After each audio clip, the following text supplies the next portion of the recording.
Return of the Obra Dinn, l'enquête la plus géniale et dérangeante que tu vas faire. Suite à ma vidéo où j'ai annoncé faire tous les tests, je vous ai demandé de mettre en commentaire les jeux que vous adorez, et c'est un jeu qui a été conseillé justement par un abonné, par quelqu'un qui suit sur TikTok, donc n'hésitez pas à mettre les prochains jeux que vous souhaitez voir. Est-ce que t'aimes les jeux qui te retournent le cerveau, qui te foutent dans une ambiance tellement pesante que même ton écran transpire l'attention?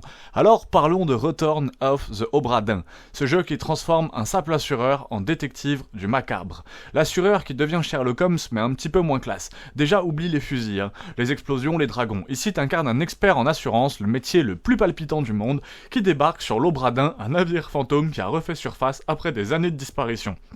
Son équipage disparu ou mort. Et toi, ton job, c'est de pas te barrer en courant comme un être rationnel. Toi, t'as un carnet et une montre magique qui te permet de voir les derniers instants des cadavres. Ouais, dans un Assassin's Creed, la montre te filerait de bullet time et des kills stylés. Ici, elle te balance en plein tronche les ultimes secondes des mecs qui se sont fait exploser la colonne vertébrale par des tentacules ou qui prennent un boulet de canon en pleine tête. C'est pas super joyeux, mais le concept est incroyable. Par contre, la direction artistique est d'un autre temps. Graphiquement, Return of the Obra Dinn, c'est un ovni. Pas de texture en 4K, pas de ray tracing, juste un rendu noir et blanc, façon Macintosh des années 80. Et contre toute attente, en fait, ça marche super bien. L'esthétique, très minimaliste et très glauque, te plonge dans l'ambiance lugubre du navire. Le gameplay, qui repose sur une enquête en monde ouvert, où chaque indice compte, pas de journal de quête, pas de flèches qui te disent quoi faire, tu dois tout comprendre par toi-même. Le jeu te balance les événements dans le désordre, et c'est à toi de recoller les morceaux comme un gamin qui a reçu un pulse de 10 000 pièces sans l'image de la boîte. Un puzzle game digne d'un cauchemar d'inspecteur.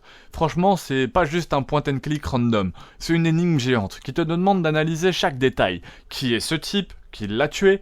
Comment? Et le pire, c'est que le jeu te donne pas les réponses du tout. T'es obligé de vérifier, croiser les indices, repérer un tatouage, un accent, une conversation sonore. C'est du pur génie en termes de game design. Une masterclass qui te fait sentir incroyablement intelligent quand tu trouves la solution, et terriblement con quand tu réalises que tu viens de passer 30 minutes à confondre deux matelots.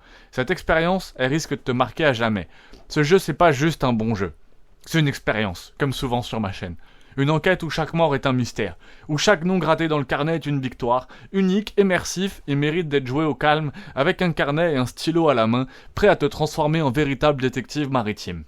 Alors, si t'aimes les énigmes, les ambiances pesantes, les jeux qui te prennent pas par la main, fonce sur Return of the Obra Dinn. Parce que crois-moi, une fois que t'auras mis les pieds dans ce bateau, tu vas pas en sortir indemne. Et toi, est-ce que tu l'as déjà testé ce jeu? Moi je le connaissais pas du tout. Est-ce que c'est un jeu qui est connu? Est-ce que tu l'as déjà testé? Et est-ce que t'as réussi à élucider tous les mystères sans tricher? Parle-en moi en commentaire et peut-être que je ferai le jeu.